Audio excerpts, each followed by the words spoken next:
परम पूज्य महान स्वामी महाराज जी के सानिध्य में मनाए गए इस दिवाली उत्सव के दिव्य दर्शन हमने वीडियो के माध्यम से किए। आइए उन्हीं के दिए हुए साधना मंत्र का अब हम अभ्यास करते हैं। अक्षरम अहम पुरुषोत्तम दासो अस्मि। अक्षर ऐसा मैं पुरुषोत्तम का दास हूँ। अक्षरम अहम पुरुषोत्तम दासो अस्मि।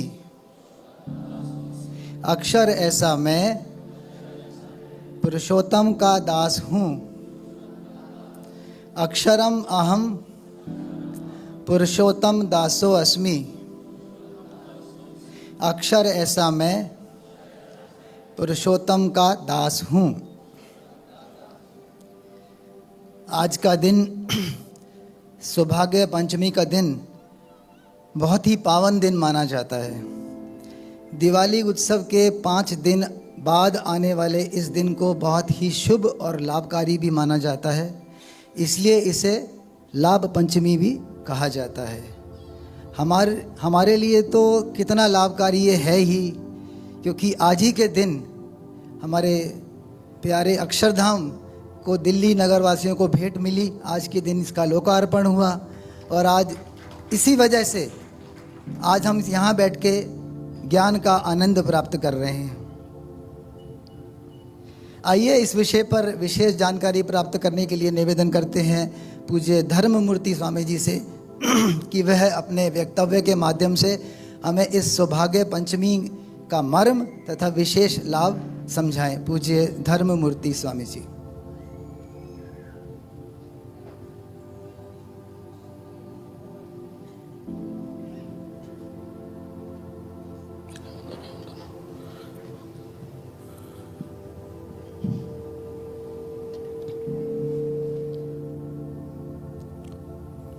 गुणातीतोऽक्षरं ब्रह्म भगवान् पुरुषोत्तमः जनो जानन्निदं सत्यं मुच्यते भवबन्धनात्। श्री स्वामीनारायण भगवान की जय। अक्षर पुरुषोत्तम महाराज की जय। गुणातीतानंद स्वामी महाराज की जय। भगत जी महाराज की जय। शास्त्री जी महाराज की जय। योगी जी महाराज की जय। प्रमुख स्वामी जी महाराज की जय। महंत स्वामी जी महाराज की जय। सूरत अक्षरधाम महोत्सव की जय। जैसे अभी प्रवक्ता ने यहाँ पर बताया कि आज लाभ पंचमी सौभाग्य पंचमी का दिन है। आज के दिन परम पूज्य प्रमुख स्वामी जी महाराज ने हम सभी दिल्ली वासियों को अक्षरधाम की भेंट दी थी।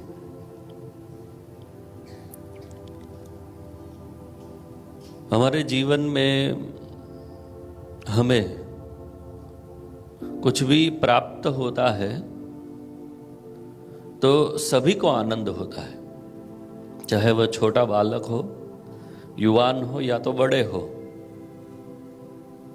लेकिन जब कुछ भी प्राप्त होता है तो सभी के अंतर में आनंद होता है। छोटे बालक तुरंत बाहर उसे प्रदर्शित कर देता है और बड़े हम कई बार प्रदर्शित करते हैं अगर बहुत अधिक कुछ मिला हो तो अंतर में तो आनंद सभी को होता है।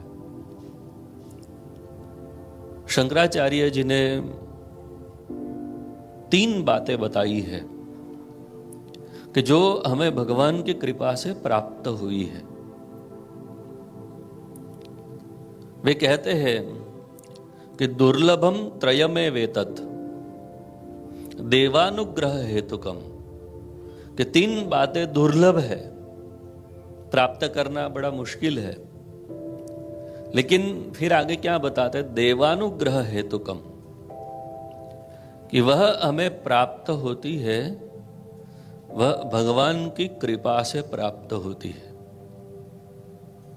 और फिर वे 3 बातें कौन सी है वे बताते हैं कि मनुष्यत्वम, मुमुक्षुत्वम, सत्पुरुष संश्रयः।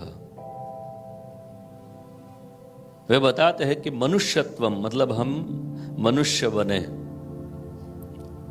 दूसरा वे बताते हैं मुमुक्षुत्वम, हमारे अंतर में मुक्ति की इच्छा प्रकट होना। और तीसरी बात बताई सत्पुरुष संश्रयः, मतलब ऐसे महान स्वामी जी महाराज जैसे संत की हमें प्राप्ति हुई, ऐसा सत्संग हमें प्राप्त हुआ। वे बताते हैं कि जब भगवान की कृपा होती है तब हमें यह 3 प्राप्त होता है।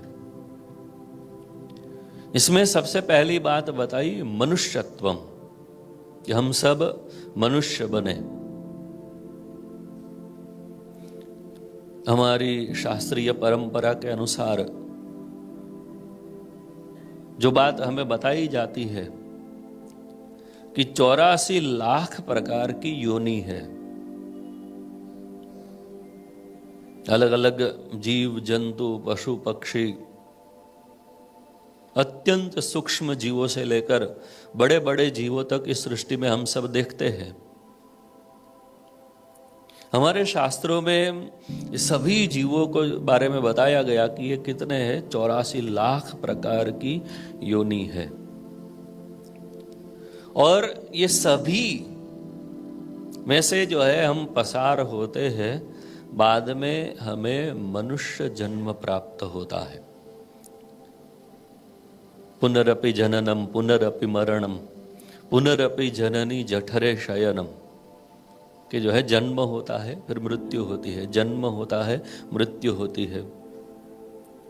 इसमें कुछ जीव ऐसे हैं जो क्षणिक है या तो बहुत कम आयु है, लेकिन कुछ जीव तो ऐसे हैं कि हजारों वर्ष तक की भी उनकी आयु होती है। ये सभी में से पसार होते होते होते होते हम मनुष्य बने। अब यह जो बात है,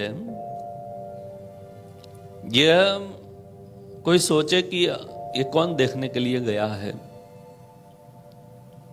इससे पहले भी हमारे जन्म थे, इसके बाद भी हमारे जन्म हो गए। लेकिन हमें हमारे शास्त्रों के प्रति पूर्ण श्रद्धा है कि उसमें जो भी बातें बताई है वे सत्य है, और ये पूर्ण श्रद्धा से ही इस बात का हम स्वीकार कर सकते हैं। इसमें कुछ जो है कोई सोचने के लिए जाए तो ये बात बुद्धि में बैठ नहीं पाएगी, क्योंकि मृत्यु के बाद क्या होता है, या तो जन्म से पहले क्या था, ये तो जो है हम समझ ही नहीं पाते हैं। अक्षर ब्रह्म गुणातीतानंद स्वामी ने अपने उपदेशामृत में बताया है कि हमारे पूर्व जन्म की हड्डी ही हमारे सामने पड़ी हो, लेकिन ये हम पहचान नहीं सकते, हमें पता नहीं चलता है। तो ये तो संभव नहीं है। श्रद्धा से ही इस बात का हमें स्वीकार करना पड़ेगा, क्योंकि हमारे शास्त्रों में बताया है, हमारे ऋषियों ने बताया है कि हमारे अनंत जन्म हुए हैं, और ये अनंत जन्म के बाद हमें ये मनुष्य शरीर प्राप्त हुआ है।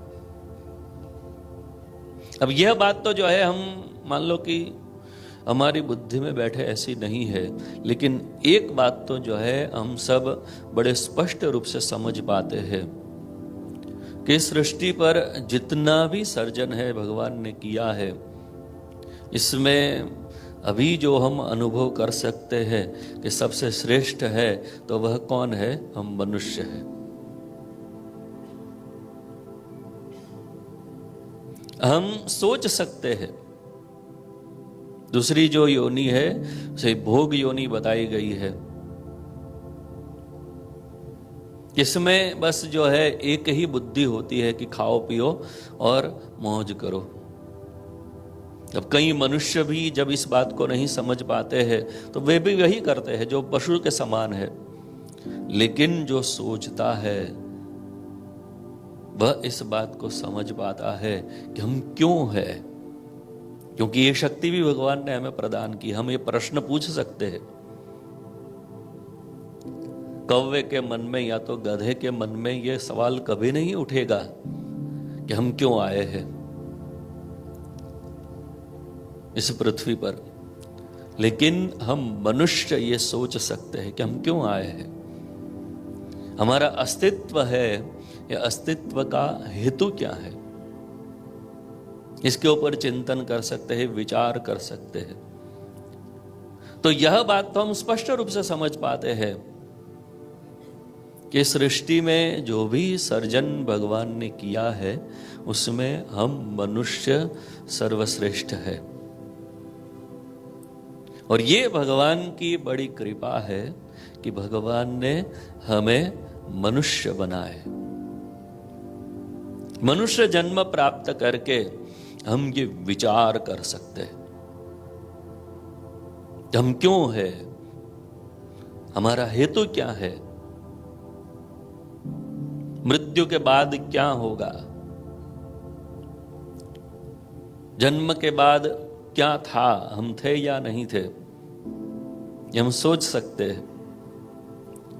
तो यह बात सबसे पहली बताई कि हमारे पर भगवान की बड़ी कृपा हुई कि हमें यह मनुष्यत्व प्राप्त हुआ।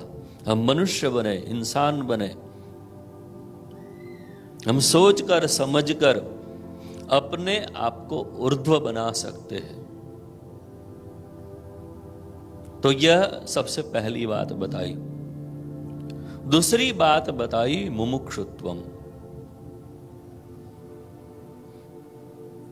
कि जो है हम मनुष्य है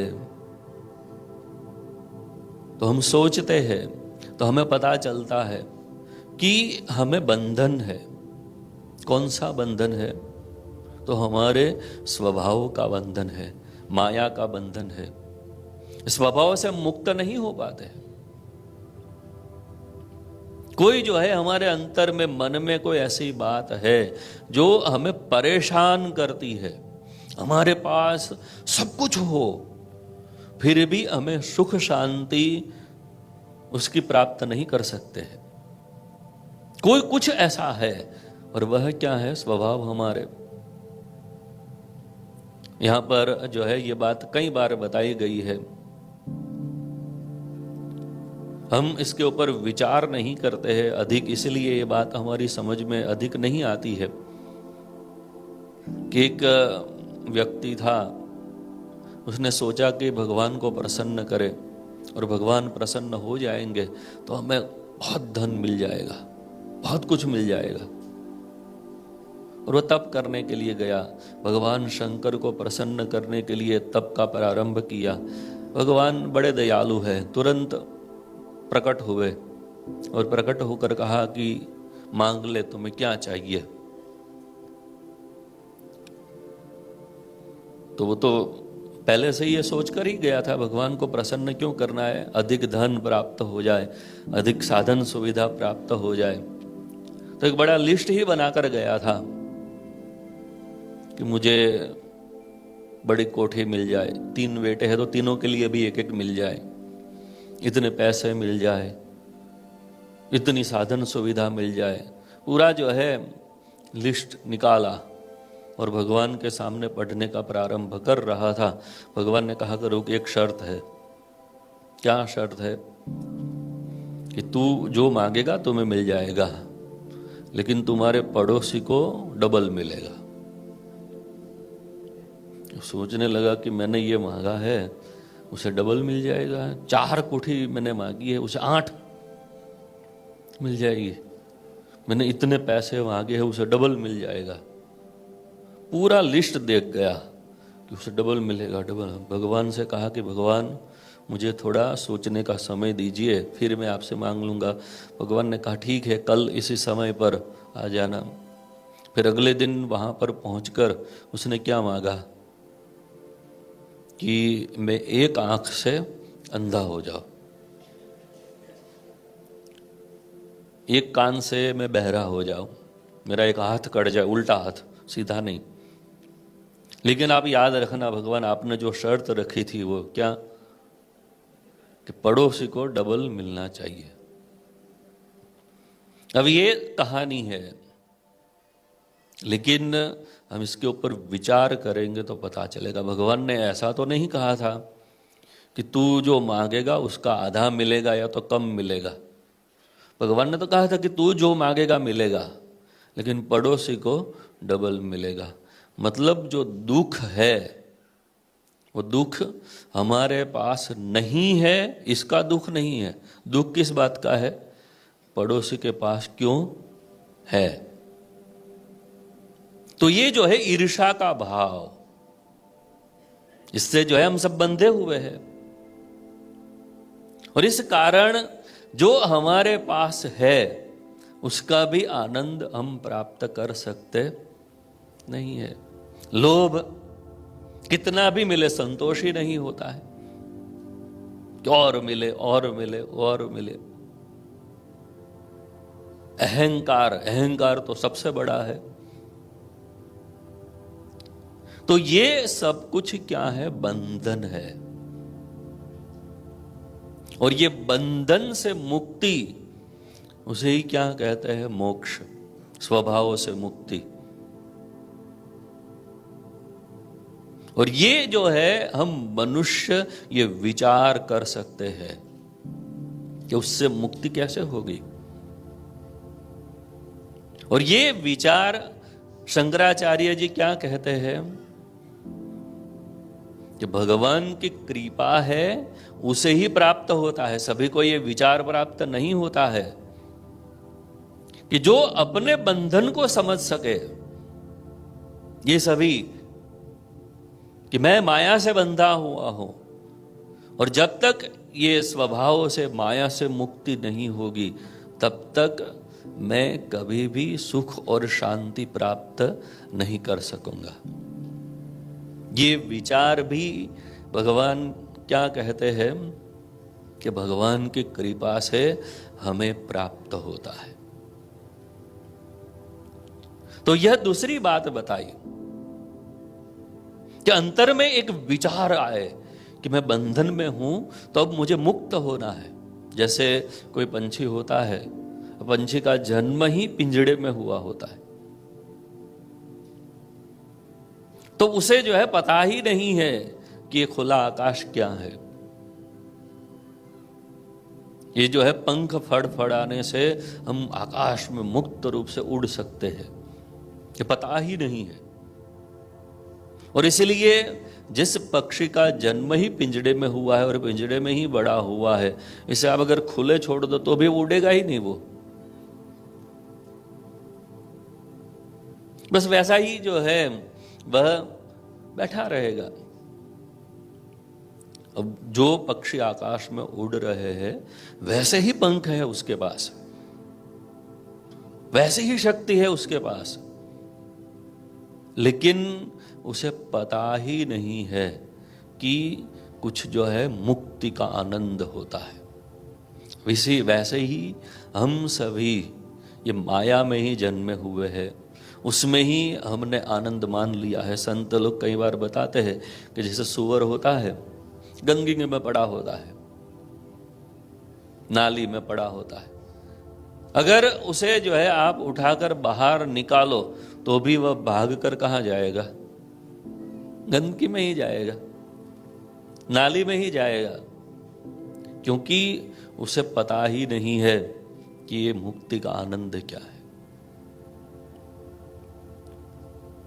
भगवान की कृपा से हमारे अंतर में ये मुमुक्षुता क्या है, तो मुक्ति का विचार, मुक्ति की इच्छा।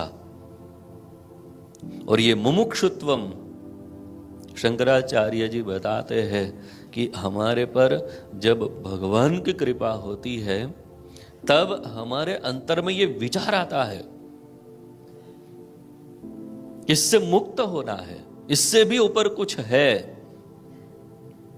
ये आनंद है जो आनंद हम अभी प्राप्त कर सकते नहीं है। तो ये दूसरी बात बताई। तीसरी बात बताते हैं सत्पुरुष संश्रय, कैसे संत का सत्संग प्राप्त होना। अब ये तो जो है सबसे श्रेष्ठ और सबसे बड़ी बात है। ब्रह्मस्वरूप योगी जी महाराज बताते थे कई बार कि हम तो जो है सो रहे थे, लेकिन किसी ने हमारे मुंह में आकर जो है साकर रख दी। हम कोई साधना करने के लिए नहीं गए थे कि ऐसे सत्संग की हमें प्राप्ति हो जाए, ऐसे संत की हमें प्राप्ति हो जाए, लेकिन जो है हमें अनायास ये प्राप्त हो गया। तो ये अनायास प्राप्त नहीं हुआ है, ये क्या है? भगवान की कृपा है। योगी जी महाराज तो ऐसी बात बताते थे। वहां पर मुंबई में रेलवे स्टेशन के सामने ही हमारा मंदिर है। तो योगी जी महाराज बताते थे कि ये मंदिर की सीढ़ी कौन चढ़ सकता है? तो जिसने पूर्व जन्म में उल्टे सिर होकर, उल्टे सिर, और वो भी जो है सुपारी के ऊपर उल्टे सिर होकर कई वर्षों तक तपश्चर्या की हो, तो ये तपश्चर्या के फल के स्वरूप ही मंदिर की सीढ़ी हम चढ़ पाते हैं। दुनिया में देखते कई लोग हैं मंदिर के सामने से निकल जाते हैं, पास में घर के साथ में ही मंदिर होता है, लेकिन उसके मन में ये विचार भी नहीं आता कि चलो मंदिर में जाकर दर्शन करें। कई बार कई लोग जो है हमें मिलते हैं, पधरावनी में गए, वो वहाँ पर कोई आए हुए, हम उनको पूछते हैं कि आपने अक्षरधाम में दर्शन किए हैं? तो बताते कि स्वामी जी रोज निकलते हम, अक्षरधाम के सामने रोड है ना, वहाँ से रोज निकलते हैं, लेकिन अभी तक अंदर आने का जो है ना सौभाग्य प्राप्त नहीं हुआ है। अब रोज निकलते हैं जो रोड है वहां से, लेकिन यह सौभाग्य किसे प्राप्त होता है? तो जिसके ऊपर भगवान की कृपा होती है, वही सत्संग को प्राप्त कर सकता है, वही ऐसे संत को प्राप्त कर सकता है। श्री कृष्ण भगवान ने श्रीमद् भगवद गीता में यह बात बताई है कि मनुष्याणाम सहस्रेषु कश्चित् यतति सिद्ध है, कि जो है मनुष्य तो हजारों लाखों है, लेकिन इसमें से कुछ ही प्रयत्न कर सकते हैं, आगे बढ़ सकते हैं और अपने मन में ऐसी इच्छा उत्पन्न होती है मुक्ति की, और साथ में मुक्ति के द्वार रूप ऐसे संत को प्राप्त कर सकते हैं। तो यह हमारा बहुत बड़ा भाग्य है कि हमें ऐसे सत्संग प्राप्त हुआ है। योगी जी महाराज योगी वाणी में यह बात बताते हैं, वे जो है कहते हैं कि हमारा कितना बड़ा भाग्य कि हमें सत्संग मिल गया, नहीं तो जो है भगवान हमें भोग विलास वैभव देकर जो है पूरा कर देते हैं। लेकिन जो है भगवान ने हमें छोड़ नहीं दिए, उन्होंने ही जो है हमें खींच लिए अपने पास, उन्होंने ही हमें सत्संग में खींच लिए। तो यह जो है हमारे अंतर में एक विचार, ये सत्संग हमें प्राप्त हुआ है, तो ये भगवान की हमारे पर बहुत बड़ी कृपा है, इसलिए सत्संग हमें प्राप्त हुआ है। अगर जो है ये सत्संग ऐसे जो है मोक्ष का द्वार रूप संत जो श्रीमद् भागवत में ऐसे संत के लिए बताया है कि ऐसे संत ही मोक्ष का द्वार है, जब ऐसे संत प्राप्त होते हैं तब हमारे लिए मोक्ष का द्वार खुल जाता है। प्रसंगम अजरम पाशम आत्मनः कवयो विदु स एव साधुषु कृतो मोक्ष द्वारम अपावृतम। कि जब ऐसे संत का प्रसंग हमें प्राप्त होता है तब क्या होता है, मोक्ष द्वारम अपावृतम, हमारे लिए मोक्ष का द्वार खुल जाता है। तो ऐसे संत को शास्त्र में मोक्ष का द्वार बताया है। अब कई बार समाज में, दुनिया में हम देखते हैं कि कई लोग ऐसे होते हैं जो मनुष्य तो है लेकिन वह अपने मुक्ति के विचार नहीं कर सकते हैं, और कई लोग ऐसे हैं जो अपनी मुक्ति के लिए भी प्रयत्नशील है, साधना करते हैं, कड़ी साधना करते हैं, लेकिन जब तक ऐसे संत का समागम प्राप्त नहीं होता है तब तक ये साधना की सिद्धि नहीं होती है। श्रीमद् भागवत में जड़ भरत जी ने यह बात रघुगण राजा को बताई है। वे जो है रघुगण राजा को कहते हैं कि जो है कोई तप करे, यज्ञ करे, व्रत करे, ऐसी जो है कितनी साधना करे, लेकिन ये साधना की सिद्धि जब तक हमारे मस्तक पर ऐसे संत की चरण रज का अभिषेक नहीं होता है तब तक ये सिद्धि होती नहीं है। तो ऐसे संत हमें मिल गए। शास्त्र में जहां पर भी जो है संत की बात बताई है,